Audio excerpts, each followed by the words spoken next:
नमस्कार, मैं हूं संदीप राणा TV9 भारतवर्ष के डिजिटल प्लेटफॉर्म में और मेरे साथ मेरे सहयोगी हिमांशु। आज हम बात करेंगे भारत और इंग्लैंड के बीच में होने वाले पहले ODI और विराट कोहली के बारे में। विराट कोहली 71वें शतक से अभी भी बहुत दूर। हिमांशु, क्या लगता है कल ये इंतजार, ये सूखा शतकों का खत्म होने वाला है? देखिए संदीप, इंतज़ार रहेगा सभी को ही विराट कोहली के 71वें शतक का, क्योंकि बहुत समय हो गया, अब बहुत वक्त बीत गया उनका शतक देखे हुए। विराट कोहली देखिए बहुत बड़ा खिलाड़ी है संदीप, और कप्तान का एक अगर आपके पास सॉलिड कप्तान है, जिसके स्पेशली एक ऐसा कप्तान जो एक ऐसा रिकॉर्ड अपने नाम करने जा रहा हो जो अपने आप में ही बड़ा ही लाजवाब और बड़ा ही अनोखा रिकॉर्ड है, तो मेरे ख्याल से बहुत अहम हो जाता है पूरी टीम के लिए भी अगर वो ऐसा कर पाएं कल के मैच में। उनका 71वां शतक आखिरकार हमें देखने को मिलेगा, ऐसा सभी दर्शक चाहते हैं, ऐसा सभी टीम के खिलाड़ी भी आई एम श्योर कि संदीप यही चाहेंगे।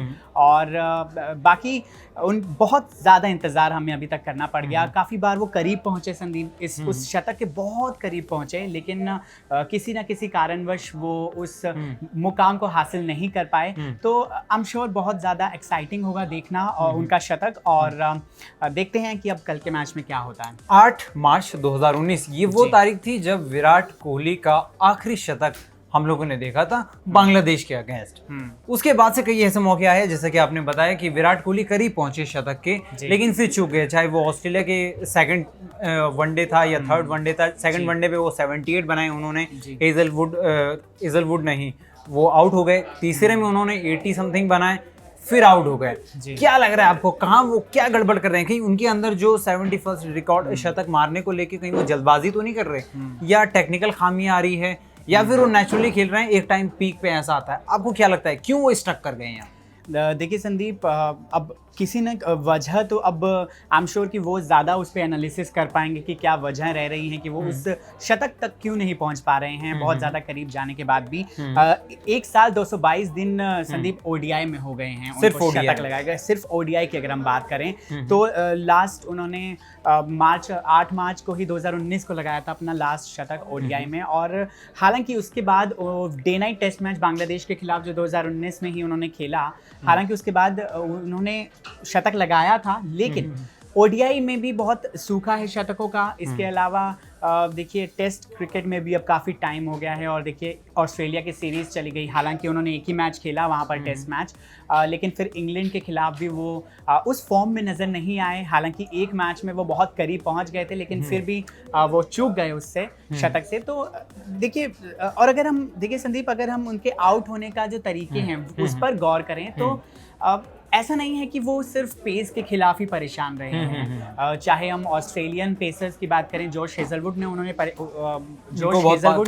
परेशान किया था, ना सिर्फ टेस्ट में, वनडे में भी एग्जैक्टली। लेकिन उसके अलावा भी संदीप विराट कोहली मीडियम पेसर्स के साथ साथ वो स्पिनर्स के अगेंस्ट भी काफ़ी ज़्यादा परेशान। स्पिनर्स की आपने बात की, एडम जंपा, इंग्लैंड के आदिल रशीद, और भी ऐसे खिलाड़ी जो लेग स्पिनर खासकर, उनके अगेंस्ट फंसे नजर आ रहे हैं। क्या लग रहा है आपको कि कहीं विपक्षी टीमों ने उनकी कोई कमजोरी स्पॉट कर ली है, ऐसा है क्या? जी देखिए, मुझे ऐसा लग रहा है कि विपक्षी टीमों ने बहुत गहराई से और बहुत ही बारीकी से उनकी जो बैटिंग स्ट्रेंथ्स हैं उस पर वर्क किया है विरोधी टीम ने, और उसके बाद ही वो होमवर्क पूरा करके आए हैं। क्योंकि हमने देखा कि ऑस्ट्रेलिया में भी एडम जैम्पा कैसे उनको फंसा रहे थे डिलीवरीज में, वो फ्लाइटी डिलीवरीज दे रहे थे। हालांकि विराट कोहली ने मारने की कोशिश की, लेकिन उनको वो उतनी ज़्यादा उसमें वो स्ट्रेंथ नहीं मिली, कह सकते हैं कि बल्ले से जब गेंद टकराई तो उन्होंने उतनी फ्लाइट नहीं मिली गेंद को, तो उस वजह से वो आउट हुए, उन्होंने शॉट खेला, फंसे जी। ऐसा ही इंग्लैंड के खिलाफ भी हमें देखने को मिला। इंग्लैंड के खिलाफ भी वो स्पिनर्स के अगेंस्ट फंस रहे हैं कहीं ना कहीं, और यही जो उनकी कमजोरी है वो विरोधियों ने पकड़ ली। लेकिन मेरे ख्याल से वो अब इंग्लैंड के ऊपर सवार हो गए हैं। लास्ट 5 मैच उन्होंने T20 के लिए शुरुआत के 2 मैच ठीक ठाक रहे, लेकिन लास्ट 3 T20 मैचों में वो नॉट आउट गए। ये बहुत बड़ी बात है, न सिर्फ एवरेज के लिहाज से बल्कि एज ए कॉन्फिडेंस बिल्कुल विराट कोहली के अंदर कि उनको लास्ट 3 T20 मैचों में उन्हें आउट कोई नहीं कर पाया। एक फैक्ट। दूसरा फैक्ट है कि उन्होंने पूरे 5 T20 मैचों में 115 के स्ट्राइक रेट से खेला। बिल्कुल स्ट्राइक रेट सॉरी एवरेज 115 का एवरेज, 147 का उनका स्ट्राइक रेट था।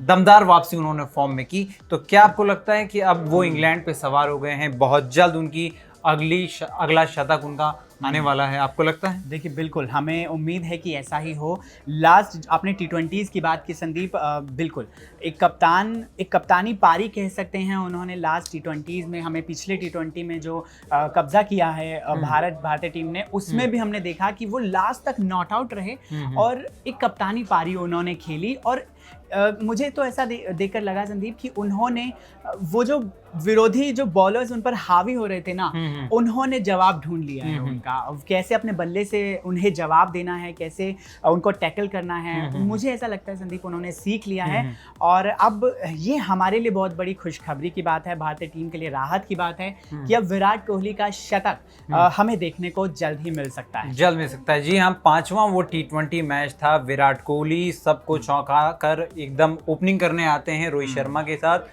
बातें हो रही थी कि पूरी दुनिया के वाइट बॉल फॉर्मेट के सबसे 2 धाकड़ खिलाड़ी मैदान पे उतरे हैं और विराट कोहली ने बताया कि क्यों उनको वर्ल्ड क्लास कहा जाता है। ओवर फर्स्ट से ओवर नंबर 20 तक वो पूरे कंट्रोल में दिखे, एक भी बार ना बहुत ज़्यादा उन्होंने खराब शॉट नहीं खेला। शॉट सिलेक्शन उनका बहुत शानदार था, उसके बावजूद उन्होंने पूरी एंकरिंग खेली, अच्छे से शुरुआत की, अच्छे से मैच खत्म किया और आखिरकार न सिर्फ मैच पूरी सीरीज को भारत की झोली में डाल दिया। अब इसके बाद वनडे के लिहाज से देखा जाए या फिर T20 वर्ल्ड कप के लिहाज से देखा जाए या फिर आने वाली चैंपियनशिप का फाइनल देखा जाए, आपको क्या लगता है कि विराट कोहली आने वाले टाइम पे भारत को नेक्स्ट लेवल पहुंचाने के लिए बहुत ज़रूरी था इनका फॉर्म में लौटना? बहुत ज़रूरी है संदीप, बहुत ज़्यादा ज़रूरी है भारत के लिए, क्योंकि हमने देखा जिस जहाँ पर वो नहीं चले, जहाँ पर वो थोड़े से फंसे, वहाँ पर टीम भी थोड़ी फंसती हुई नजर आई संदीप। वो फॉर्चुनेट थी टीम इंडिया कि इंडिया की बेंच स्ट्रेंथ, इंडिया ने अपनी बेंच स्ट्रेंथ फ्लॉन्ट की और जब जब मौका उठा डेब्यूटेंट्स, हर कोई डेब्यूटेंट्स आया, उन्होंने कमाल दिखाया। नटराजन की आप बात करें, वॉशिंगटन सुंदर की बात करें, सिराज और सैनी, पंत, इन लोगों ने सूर्य कुमार यादव बहुत अच्छा से इन्होंने कैच किया है, जो इनको मौका दिया गया था उन्होंने बहुत अच्छे से बुनाया है इन मौकों को। और शायद यही वजह रही संदीप कि भारतीय टीम कहीं लड़खड़ाई नहीं, क्योंकि एक कप्तान के तौर पर आपका प्रदर्शन बहुत ज्यादा इंपॉर्टेंट हो जाता है पूरी टीम के लिए। लेकिन जब कप्तान भी अपना बेस्ट देने में वो थोड़ा सा चूक गए या फंस गए कहीं पर, लेकिन टीम ने बहुत अच्छे से संभाल लिया। जो डेब्यूटेंट्स थे उन्होंने लाजवाब का खेल दिखाया, लाजवाब प्रदर्शन किया। तो ऐसे में बहुत बहुत ज़्यादा उन्होंने डेब्यूटेंट्स ने अच्छा प्रदर्शन करके टीम को लड़खड़ाने से बचा दिया। ठीक है, एक बार जाते जाते एक लास्ट सवाल, कल के होने वाले मैच में ओपनिंग के लिए विराट कोहली ने तस्वीर साफ कर दी है कि शिखर धवन और रोहित शर्मा ये 2 अनुभवी खिलाड़ी होते हैं अगर टीम में, तो उनको कोई तीसरा ओपनर सवाल ही नहीं उठता है। इसके अलावा क्या क्या कॉम्बिनेशंस बन सकते हैं, एक बार उस पर आप हिमांशु बता देंगे? देखिए अगर ओपनिंग की बात करें तो रोहित शर्मा और शिखर धवन हमें देखने को मिल सकते हैं। इसके बाद नंबर 3 पर खुद कप्तान विराट कोहली, उसके बाद श्रेयस अय्यर को भी हम देखने को मिल सकते हैं। श्रेयस अय्यर, हालांकि श्रेयस अय्यर या सूर्य कुमार यादव नंबर 4 पे कौन? वही मुझे लगता है संदीप, अगर हम देखें तो हालिया प्रदर्शन से सूर्य कुमार यादव होने चाहिए नंबर 4 पर। उसके बाद श्रेयस अय्यर का भी इतना श्योर नहीं है कि वो उनको टीम में फर्स्ट ओडीआई के लिए जगह मिलती है कि नहीं मिलती है, क्योंकि हमारे पास देखिए कृणाल पांड्या भी हैं, तो टीम चाहेगी कि उनका भी अच्छे से यूज किया जाए।